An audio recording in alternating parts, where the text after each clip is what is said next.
one of the things that Sue talked about is our relationship with you as community sector organisations and how we very frequently fund you to deliver services on our behalf. And that might apply to many, if not all, of the organisations here today. We're also conscious that that process, the process by which funding that flows through either our own or from the Commonwealth flows through to purchase services delivered by you, was considered to be one of the blackest boxes that exists in the government. So we thought we needed to do something about that one as well. And that's why we invited Dave Purser to talk along. As I said at the start, Dave Purser is the Director of Goods and Services Procurement from the Public Works Directorate, Commerce and Works Directorate. And he's going to just open the lid of that really dark box, shine a torch in for a little bit so that you can see what's inside. Following that, well, I think we'll just slam it shut again because I think it's best to be just a bit dark in there. Okay, thank you, Dave.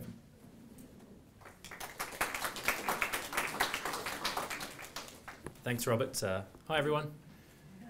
I think one of the toughest challenges you could put to a debating team is to ask them to argue in the affirmative why procurement is sexy. And, I know this is true because I see the look on people's faces whenever they ask me what I do for a living. But while I don't really have an expectation that procurement's ever going to be sexy, it does have a problem with its image and how it's been characterised. I think government procurement in particular has tended to be viewed as risk-averse, process-driven, closed. And I think that's really stemmed from a perspective that it's really looked at the risk in procurement on the basis of probity. So what can go wrong is embarrassment. What can go wrong is that a tender evaluation outcome is contested and there's a liability that arises from that. Not really a look at what is the opportunity lost when a procurement is not done well. What's the loss to the community when we pay over the odds for things when we haven't really managed that relationship well. Fortunately, I think we're starting to shift there, and by necessity, perhaps sort of with money running out, reduction in revenue, that's sort of really driving the focus the other way. So it's really a time for procurement to reform and move on. And we need to do better. And we need to build better relationships with our different parts of government, but most particularly with our different providers. Next, please. So first of all, I was just going to briefly, might be a little bit difficult to see down the back, but just about where my organisation sits. It's in the central arm of government, so the newly amalgamated Chief Minister, Treasury and Economic Directorate. What we do is that we do procure and manage a number of whole-of-government arrangements for services such as travel, flights, utilities, banking, that sort of nature. But the vast array of procurements are actually managed by the different directorates. So for you, generally community services, they conduct the evaluation, they own the budget, and they'll be the contract manager, and we provide an advisory sort of service to them to facilitate the process. About $1 billion of the $4 billion of the ACT budget is spent on goods and services each year. About a third of that, or $350 million, is really internal payments, grants, payments to individuals, to corporate entities, those sorts of things, or government corporate entities. And $650 million goes out to our suppliers. So it's not insignificant. So I belong to the Procurement Capital Works organisation. It used to be called Shared Services Procurement, and before that was called Procurement Solutions, which might be familiar to you. Next, please. Before I sort of got into some of the sort of the administrative arrangements around procurement, what I did want to sort of discuss was what I saw as some of the sort of the biggest issues that create angst around procurement.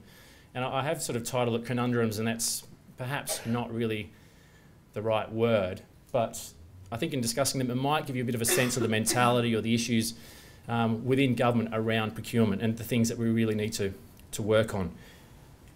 The first one, which I've said, the sort of procurement dilemma, the probity versus open communication, I sort of touched on, and it's really that sort of perspective and balance. I think the way things tend to operate at the moment is a business area works to develop its specification or its requirement about what it needs.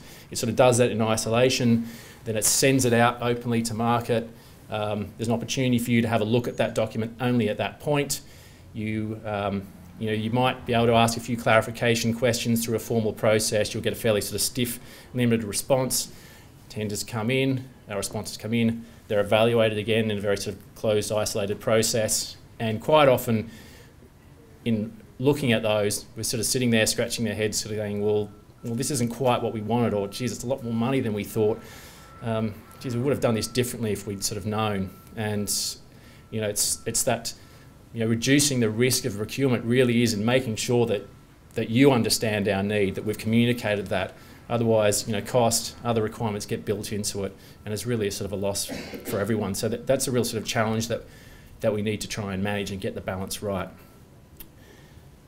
The process contract, so for procurement people, that's sort of the one case you need to understand is this Hughes Aircraft case, which really enshrined the obligation that when we set out a tender process, that we have to follow the guidelines, follow the process that we set out in the evaluation. So we can't bring in other information that we didn't say we would into that assessment. And while I don't think anyone would argue that's not the right thing, it does really mean that if we get that process wrong, we're sort of stuck. And I think sometimes, where that is sort of the outcome, and we can't really change it. On the supplier side, and I think this is probably where the biggest sort of misconception happens, is often there's a view that I'm already doing work for the government, they know me, and that's going to somehow be pulled into it. Each tender is evaluated by itself. So only the information that's provided in response to the questions asked is assessed. And this particularly arises when we're renewing a service, so someone that's already a provider, or when we're establishing panel contracts. I get irate suppliers coming in saying, how can these turkeys get on this panel? We do this great job already, just ask these guys. And they've just assumed we know that. Whereas in fact, there is an evaluation team that receives all the documents, sits down, looks at the response and scores it on that basis. And despite there might be that other merit there, you really need to, my sort of key piece of advice is when you're responding to these requests from government, look at them in isolation, look at the questions and make sure you respond sort of thoroughly to those. And we're locked into that because of the Hughes. Yes, that's right. So we have to evaluate what we said we're going to evaluate from the start. And there is a bit of a job for us to improve the way we do that, so that we should be collecting performance information. So people who are doing a good job are getting rewarded next time. But and that's something I'll probably touch on again as well. Next, please. The overarching sort of legislation around procurement is the Government Procurement Act. It defines what procurement is.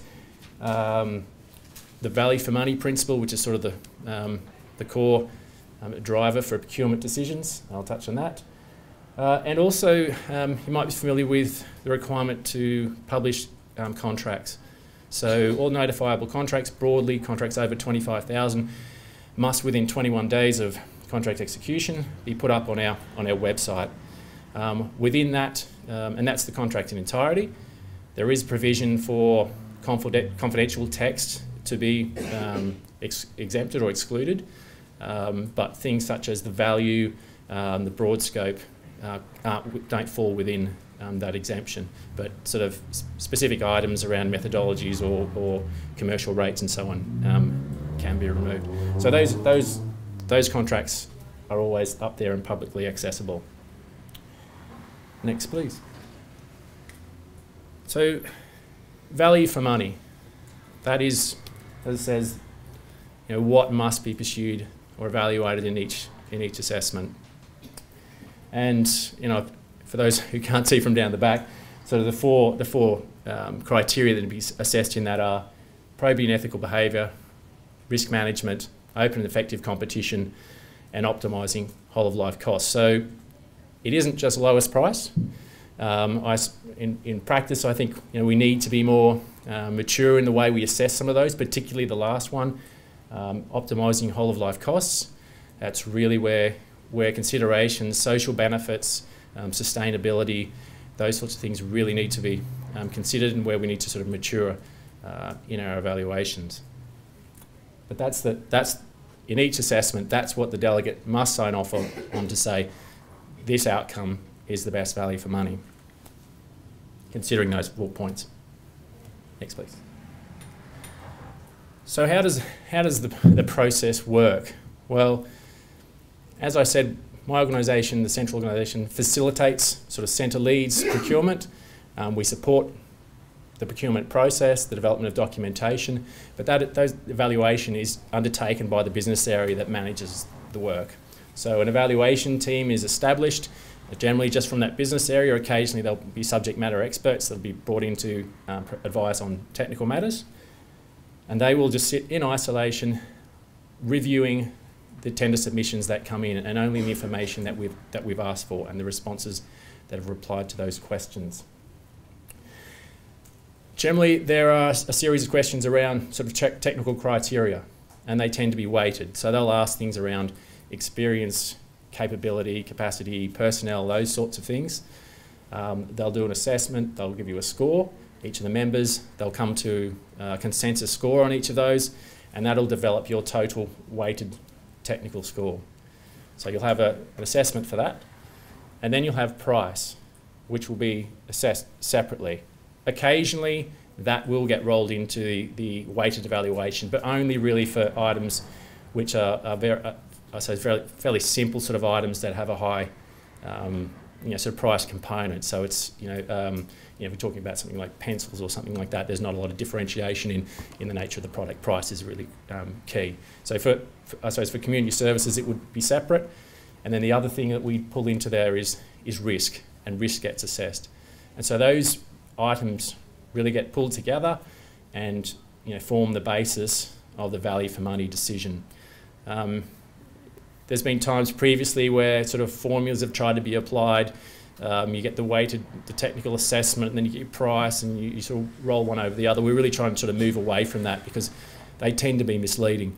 One of the reasons we have risk in there is that if someone scores fairly poorly on their capability and capacity, but then has a very low price, if you just have a formula, boom, you can get an outcome that they're the highest ranked, and often perhaps the lowest prices because they don't understand the work and they haven't scoped it properly, and that is apparent in the capacity, but you sort of fixed yourself into a process. So it is a subjective test. You've got these elements, the weighted criterion, price and risk, and that really needs to be pulled together into a narrative arguing why is this outcome the best value for money.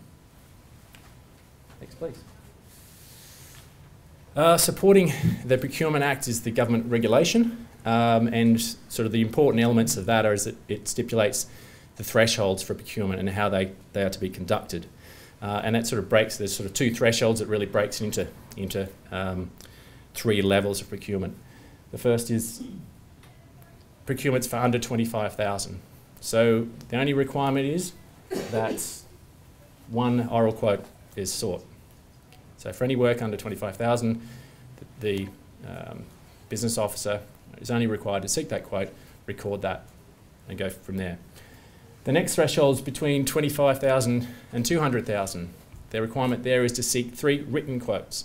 So you'll generally receive that through an email. This might just be an email, just asking you with RFQ documentation. And we've sort of got a simplified system now so that procurements under that level don't come through my organisation. They come directly to you from the business area, which will attach a sort of simplified contract and basic RFQ information. The third threshold is above 200,000, and above that threshold we are required to go to open tender, and so that will be advertised publicly. What's also associated or stipulated or provided for in the regulation is the capacity for an exemption from these thresholds. So you may have heard of restricted tenders or single select or select tenders. So that exemption provides for the Director General for any agency to exempt from these thresholds where the benefit of the exemption outweighs the compliance. And sorts of examples of that was when there's a true urgency to really get a service in, where there's really only 1 or 2 providers. Really sort of makes common sense that an open tender really isn't going to be productive or beneficial. But all those exemptions or single selects, restricted tenders are reported in the annual report. Next, please. Are you able to click on that link?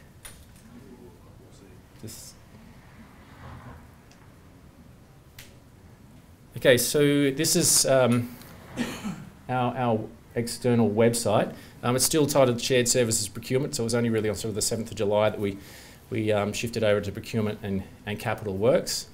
What you can access through here is that contracts register that I spoke about. So all the you can trawl through all the contracts that have been in place. Oh, you can actually do that.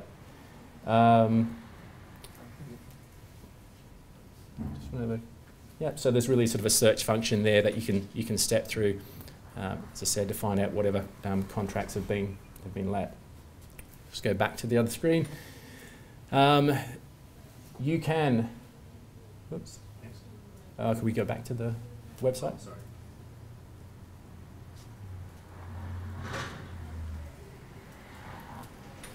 You can subscribe for tender notifications. So just sign up there and you'll be emailed out when tenders are being released. Just get a list of what's coming out, so you can always be aware of what's coming.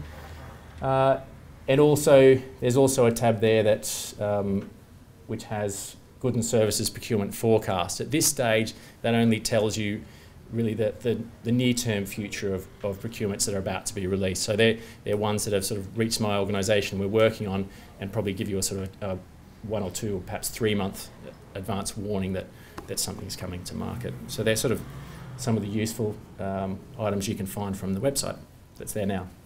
Next, please. So where to from here and some of the improvements. The first thing is e-tendering. So finally we'll be doing away with the hard copy tender box.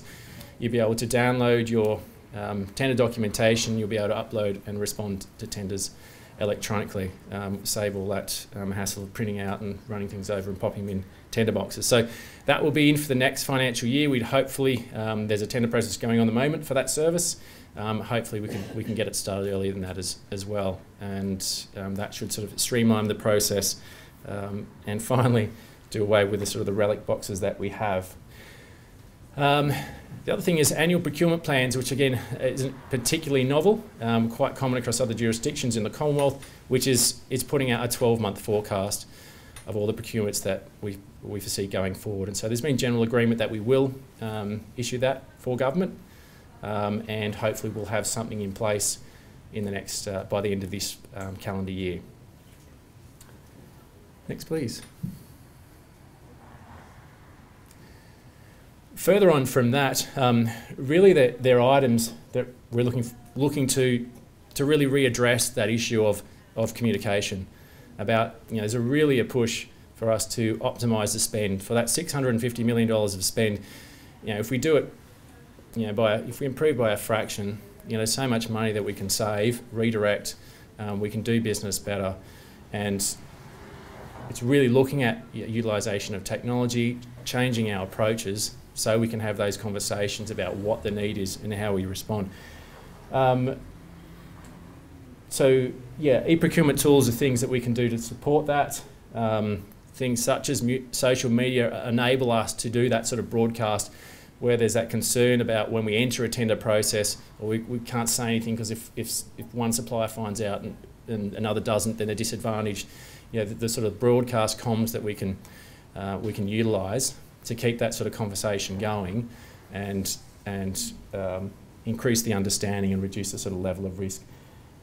Better supplier and marketing engagement, and these are some of the things that we're sort of touching on, particularly in ICT. It's really moved to say, don't come to market with your solution, come to market with the problem, and allow us to tell you what the solution is.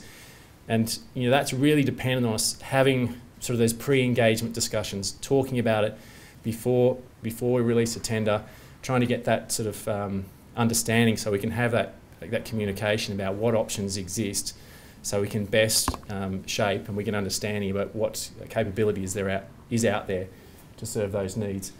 And also measuring and maintaining sort of performance information. I know one of the frustrating things is that you respond to tenders and requests for quote and so on with the same information every single time, and there hasn't been that capacity for us to hold that and reuse it. And I think in a simple sense, we're not far away from through sort of a tendering system to be able to hold core information about organisations, but then stepping on from there, it's issues about performance. So if people are doing a good job, that in the current work that we're doing, that we're collecting that information, we reutilise that. So we're trying to minimise, streamline the process each time we go to market, reduce the cost of it for everyone, the burden of responding to these things, reducing the process as much as we can, so we can spend the money really where it's needed. So that's really, I think, the sort of the task for me is to really focus on how we move this reform forward, how we improve the communication, we make sort of life simpler for everyone, and get the best value for money. So for that, I've only got some time for some questions. Thank you. And just before you ask questions of Dave, I'll just let you know that we are working with Dave and with others on the procurement system. So recent changes that you will have seen, so the translation of a number of service funding agreements to recurrent grants came out of work that Dave and a working group were involved in. Other things that are relevant for you as well is that the pre-qualification system that many of you will have signed up for is currently being reviewed, and we're looking at how that can be made streamlined and as effective as possible. And there's a number of other things that are going on to streamline the process. So I'd like to support the comments that Dave made, and that we do take procurement very seriously and recognise the considerable impost that it has on organisations. Exactly. Now, questions for Dave. Jenny. Thank you. I'm Jenny Kitchen from MVIC here. I just wanted to ask about the length of time that tenders are out for, and where that decision around that length of time comes from. I mean, if I think about the social compact between government and the community, that's a minimum of 6 weeks consultation time, and I've always thought that could be a similar guide for procurement. But invariably there'll be tenders out, maybe minimum, 4 weeks, if we're lucky 5. And I guess for me, the quality of what then comes to you is compromise, and particularly if there are opportunities or requests for agencies to partner or form consortiums, there's quite a lot of complexity involved in preparing those tenders. So I'm interested in who makes the decision around that. Is it the line agency that's doing the tender process? Is it from your area? And is there a way of extending that and making that longer as a general principle? Because I know within government that you've taken many, many months to get to the point of putting the tender out, and it just seems a real pity to then rush that last bit from us. So there's no maximum time that tenders need to be released. There is a minimum time that's really set through free trade agreements, and generally above sort of about $600,000, it needs to be out for 30 days. But the decision really to constrain it or limit the time is with the business area. So, but there's no sort of impediment for them to make that time, ad infinitum if it need be. So that's really a decision, and I often, to be honest, it's driven, from a time frame because the service is running out. Generally we're asked to sort of minimise that time because we're trying to get a new service in place, and I think the real the difficulty we often face is conversations just start too late. People are sort of busy working away, providing a service, and it's, oh hell, this contract's going to run out in 6 months. Geez, we better start the process. And there's not understanding that generally, it's a 6-month process, but the real benefit is in that conversation early, getting understanding, seeing what the options are, and that really reduces that sort of risk. Not that sort of 3 or 4 months. Okay, well let's again sort of define the requirement, get it out. We'll give them 30 days. We'll have 2 weeks to evaluate it, and then we'll get a contract in place, and we'll be okay. it's that sort of shift, and we've got to do it better. So so there's no, yes, it's really with the business area in terms of how long, but part of the idea with the procurement forecasts, trying to sort of get a better mechanism for discussing things earlier, is that we get the whole process moving earlier. So we can have that discussion. This really needs to be out for this length of time. So, just to build on Dave's answer there, the procurement forecast for Community Services Directorate is in the process of being put together now, and as of a couple of months ago, I acquired responsibility for that. So I'm happy to talk to anyone about it. But again, in support of what Dave's saying, it's certainly my view that the conversations about what we are trying to do should begin well before the time frame to actually put in a submission. So I'll give you an example that right now there's a new out-of-home care strategy being developed. I don't know for certain, but I'm sure we've got providers for out-of-home care here now. It'll be quite some time before that new strategy goes out for tender, but we've already started working with the organisations that are involved now and with other organisations and other interested stakeholders to talk about what we're trying to achieve, to talk about the outcomes that we want out of the system at a stage where we haven't reached that probity line that Dave was talking about, which gives us room to explore exactly what we're trying to achieve, how it might be done, what are the indicators out there, can they be collected, and so on, so that we are a better informed purchaser of the service, and the organisations who then make a decision as they will or won't tender for it are better informed about what is trying to be achieved in a policy sense. And we think doing that will give us a better outcome overall. Now, on our procurement forecast, there's 2 or 3 other major procurements coming up for 2015-16, and we're looking at, again, for those major procurements, how we can get in early and start that conversation. We accept, of course, that there might be some smaller ones where you'll get an email because you've all written down that you can get an electronic notification of procurements, and you might get the procurement in 30 days. There might still be some of those, but certainly for the bigger ones, we're looking at how we can stretch that conversation out. Sorry, more questions. This question over here. John Butcher from ANU. This is a question for both of you in a sense. In some human services markets, I think there's a perception on the part of community sector organisations that the preparation of tenders is something of a dark art, and perhaps they don't have quite the grasp on it they would like to have. And in that space, a kind of a mini industry has grown up of consultants providing services to community sector organisations to assist them to respond to tenders. And this, of course, means an additional impost and a level of financial risk for those organisations.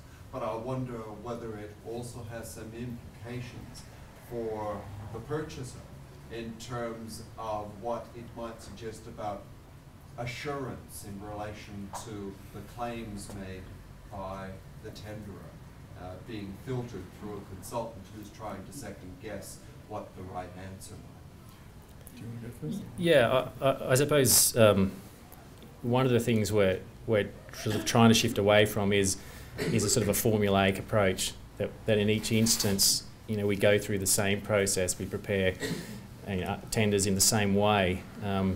We really need to, and I think that sort of breeds that, I know how the process works, I can tell you how to do it. We need to sort of shape it in each instance, as to what sort of best fits, and it takes more work, but you're going to get a much better outcome. I think, the tenders are really only one part also of the selection process. There's also sort of the contract negotiation, there's contract management, and all those, and there's the pre-industry sort of consultation. All those sort of mechanisms are there to try and ensure that you're selecting the most sort of capable entity. it's really, shaping all those processes, not just, well, the tender's the same sort of document, we'll just shift around a few criteria, do a weighting. So, that, how do we manage that process end to end to get the best sort of outcome? And I think, by having that sort of conversation at an early start and shaping it in that way, you're in the best position to respond to it.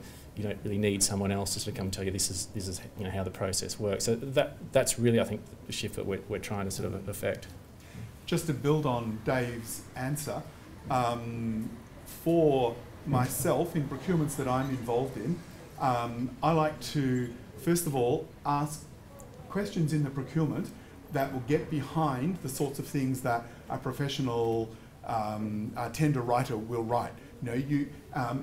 And yes, it is important to be good at writing tenders, and yes, it is easier if they are well written and get to the point. But the things I'm looking for, and I'll put questions in procurement processes if necessary, are designed to get underneath that. The other thing is that a procurement process doesn't just have to rely on the piece of paper. So, for example, at the introductory remarks at the start, one of the earlier community sector development programs was the Governance and Financial Management Initiative. That's provided by a panel of consultants. In procuring that panel of consultants, the thing that we took most account of was what was the most important thing in that, and we decided that it was the individual capacity of the people who would be providing the consultancy service. So you can read 30 pages of this is an excellent organisation and it does great stuff and it's got offices all around the world, fine, but what we wanted to see was to have the individuals who are going to be delivering that service sitting in front of us so that we could question them and see what they were like, and did we think they had the ability as individuals to deliver that service. So I think the important part for the procuring organisation is not to just assume that it's a bit of paper. Yes, there is a bit of paper, but it doesn't just have to be that. You can include demonstrations, you can include other things that will get you what you're looking for. And as Dave said, then there's a contract negotiation. And in my own personal experience, not in CSD, but in another organisation, then I've been in a situation where we've had to say to a preferred tenderer, sorry, we're not going to go ahead because it turns out that you can't do the things that you said you'd do, so we'll stop that now, thank you very much, and we'll go and try with someone else. So I believe anyway, the onus is on us as the procurer to get underneath those sorts of professional bits of paper. Yes, another question here. Just could be a question for either of you. Pete Smith from Coder ACT. I was just interested in the risk dimension when you look at procurement and what an example of that might be. Just making it tangible. I think it's sort of in the example, sort of a step through. So I might have to repeat the question. Sorry, yes, the question was just about how risk was assessed, as I sort of mentioned in that tender process, and kind of provided sort of an example of that. It's really just bringing in, I suppose in some respects it's a bit of a sort of a common sense assessment, but in an example where you had a fairly low technical assessment and you've got a very low price, a low price in itself, it seems, provides greater value. It's really that inspection of what's the basis of that, what's the true sort of capability, sort of brings it really in that sort of moderation as to, again, to what the level of capacity is to really deliver the full service that you're expecting.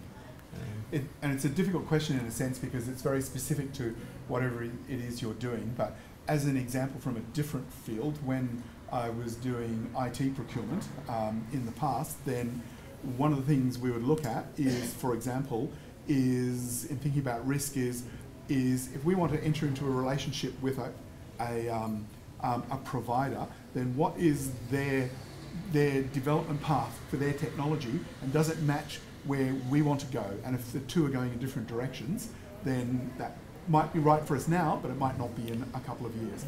Or, for example, if there are multiple entities in the relationship, then what mechanisms are in place to back up that relationship? Is it just a handshake, or is it covered by a contract between those other two agencies? Things like that. So yeah, I think it depends on what the also an situation example is. actually thinking is if a provider is from another geographical location, so they've responded excellently to their capability, they've got a good price, but really is what's their capacity to deliver locally? That sort of thing that might get brought in. International firms. What's the ability to maintain information? Those sorts of things. Okay. If there's no more questions.